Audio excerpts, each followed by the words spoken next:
Thank you, Douglas. It's wonderful to be here, and thank you to the Voltage Control team for making this feel a little homey, pun intended. So, the concept here, the principle that I want to share initially is we really should pre-connect. I'm Mohamed Ali, and this is a story about incidental digital facilitators. What makes an incidental facilitator?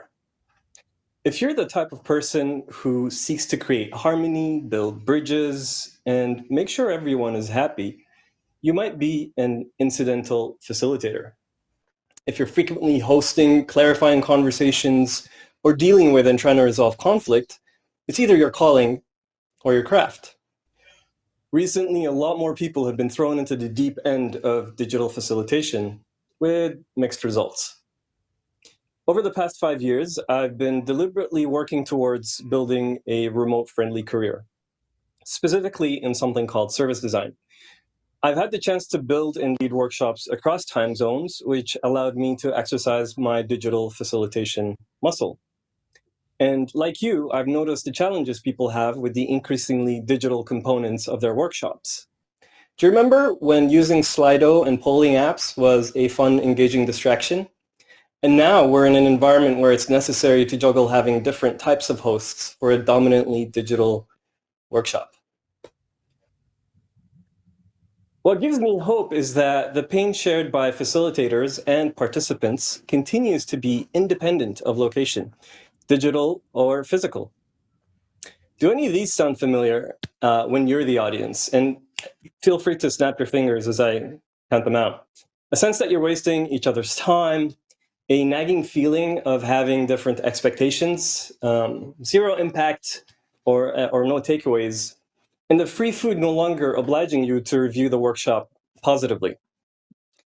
Let me take you through a story of what this might look like using a story arc.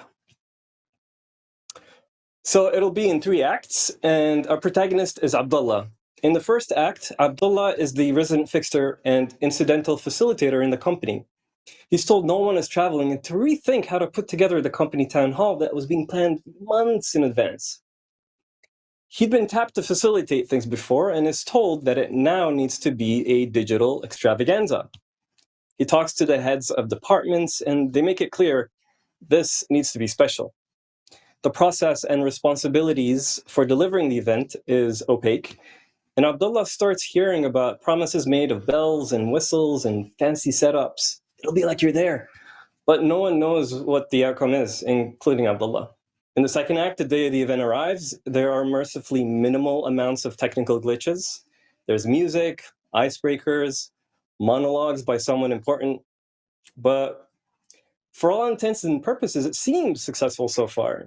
However, questions by attendees are being ignored, and as people get more frustrated, we arrive at the climax. Abdullah notices people turn off videos during breakout rooms and then sees them just exit in the second round of breakout rooms. It's the dreaded death by breakout room. That is where we are now. So what do you think happens next? In the third act, Abdullah goes into damage control. He's blamed, loses his job, becomes poor, eventually dies. So what happened? Where was the gap? There's definitely a gap between the intention, facilitate the event digitally, and the outcome, people feeling unheard and leaving. I think core and central to that is understanding that one of our roles as a facilitator is not to deliver a workshop, but to identify and close a gap that exists by listening. So how can Abdullah aim to listen better by pre-connecting, the principle I shared earlier? Well, he could have interviewed the audience with the intention of building a stakeholder map to plot and understand the organizational challenges. He could use this map to continue connecting with other attendees to build on what he learns in these interviews. And through these conversations or surveys, you could use surveys as well, he could build a shared space that contained synthesized insights. This would have allowed Abdullah to better understand and notice similarities between the intended audience, their story arcs, and maybe could have figured out a way to help the participants feel both seen and heard. His story is connected to another principle, the need to create space for everyone to be seen and heard. You've heard me say that more than once now. So I believe that no matter how many Zoom calls we have, we won't be able to have everyone feel heard. Instead, I opt for what I like to call a slow burn workshop. So here's a scenario to clarify what I'm sharing. A nonprofit leadership organization wants to form a board to offer ongoing direction, programming, and assistance to board members. But they don't want to do it in the old world command and control model. The people participating in this initiative have all been a part of this organization at various times over the last 5 years. They really love it. They understand that they're building something new, that it's untested, and it's on a voluntary basis. They can't show up to every call. They all have work and life obligations. But they're really invested in this goal and would like to keep things moving asynchronously or not necessarily being there at the same time. They've tried Google Docs with meeting minutes, recording past video calls, but there was no way to pick up where they left off.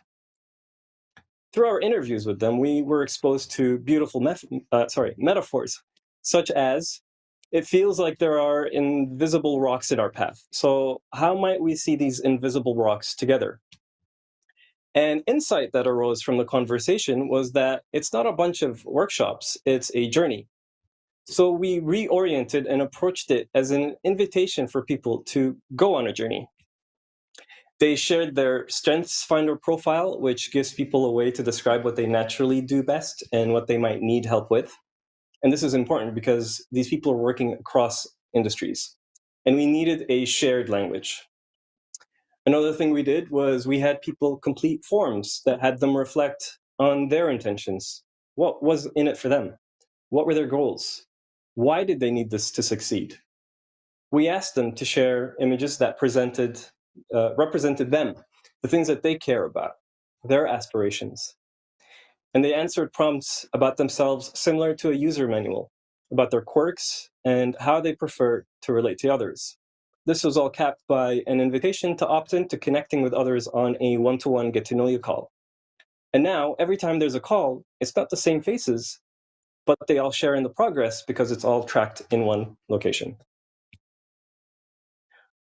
So this is an example of the location. In the second scenario, it's a consultancy with corporate problem-solving offerings. It's building a cohort-based learning program to support internal mavericks or entrepreneurs. One of their challenges was how to get people hooked in and caring for not only the content, but for the people who they'll be meeting. The content offering is strong in its own right. The power of learning with and from people facing similar challenges is what makes a long-term difference in how people learn and apply their learning.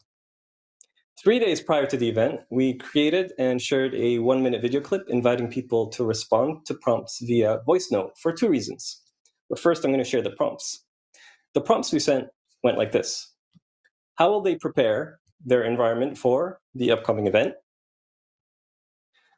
And we asked them to also reiterate what is it that made them curious to attend, and to share what it is they wish to resolve by attending this space.